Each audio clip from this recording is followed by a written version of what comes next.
شیر اور خرگوش۔ ایک گھنے جنگل میں ایک شیر رہا کرتا تھا۔ وہ تمام جنگل کا بادشاہ تھا، لیکن وہ بادشاہ جیسے پیش نہیں آتا تھا۔ ہر دن بے رحمی سے جنگل کے جانوروں کو کھا جایا کرتا تھا۔ شیر کے خوف سے جنگل کے جانور چھپ جایا کرتے تھے اور خود اپنی بھوک و پیاس کو مار کر سخت مشکلات سے دوچار ہونے لگے تھے۔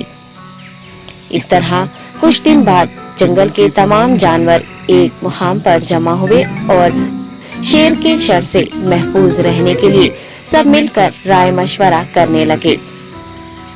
سب نے اپنی اپنی بات رکھی اور آخر میں ایک گیدڑ نے کہا، میرا خیال ہے کہ ہم روز شیر کے ہاتھوں مرنے کے بجائے ہم خود ایک بار شیر کے پاس چلے جائیں۔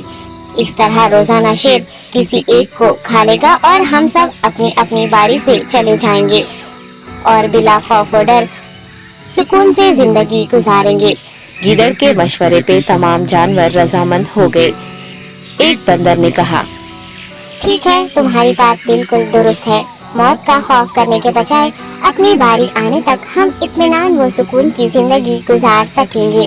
جانوروں کی بات چیت مکمل ہونے کے بعد خود گیدڑ نے شیر کے پاس جا کر یہ ساری بات بتائی۔ گیدڑ کی باتیں سننے کے بعد شیر نے کہا، میں بادشاہ ہوں، اس لیے تم سب کی بات مان رہا ہوں، لیکن ایک بات غور سے سن لو۔ اگر کسی دن مجھے جانور ملنے میں تاخیر ہو جائے تو میں خاموش نہیں بیٹھوں گا اور دوبارہ تم سب پر حملہ کرنا شروع کروں گا۔ شیر نے بڑے غصے سے یہ سب کہا۔ شیر کی باتیں سن کر گیدڑ نے سر ہلاتے ہوئے حامی بھر دی اور وہاں سے چلا گیا۔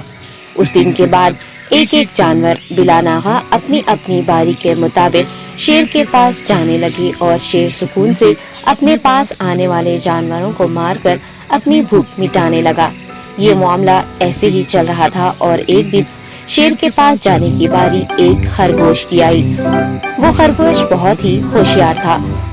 اسے شیر کے پاس جانا منظور نہیں تھا اور اس نے اپنے ساتھی جانوروں کو بے رحمی سے مارنے والے شیر کو سبق سکھانے کی ٹھان لی اور ایک اچھی تدبیر نکال کر آہستہ آہستہ شیر کی گفا کے پاس پہنچ گیا۔ تاخیر ہو جانے سے شیر کافی غصے میں تھا اور خرگوش کو دیکھ کر غصے سے کہنے لگا، میں نے تم سب کو پہلے ہی کہہ دیا تھا، دیر ہو جائے تو میں خاموش نہیں بیٹھوں گا۔ تم نے وعدہ خلافی کی ہے، اس لیے میں جنگل جا کر من چاہے جانور کا شکار کر کھا جاؤں گا۔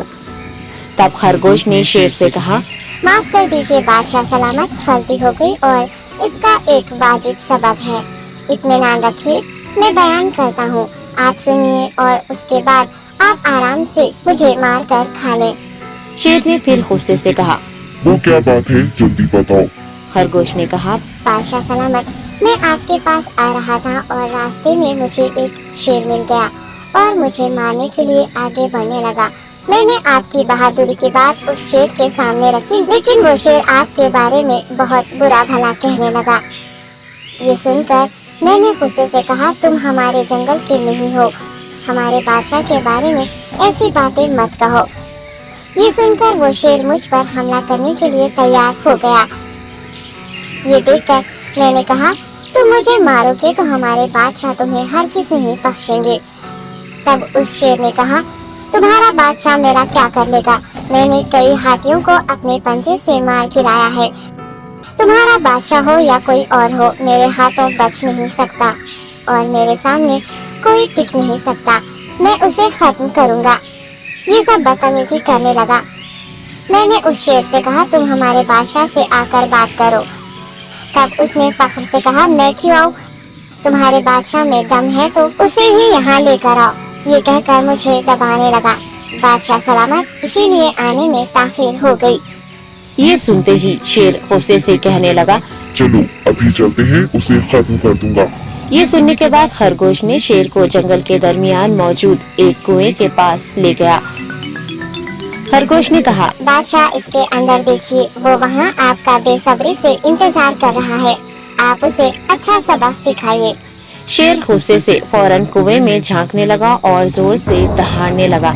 تب دوسری جانب سے بھی دوسرا شیر دہاڑتا ہوا محسوس ہونے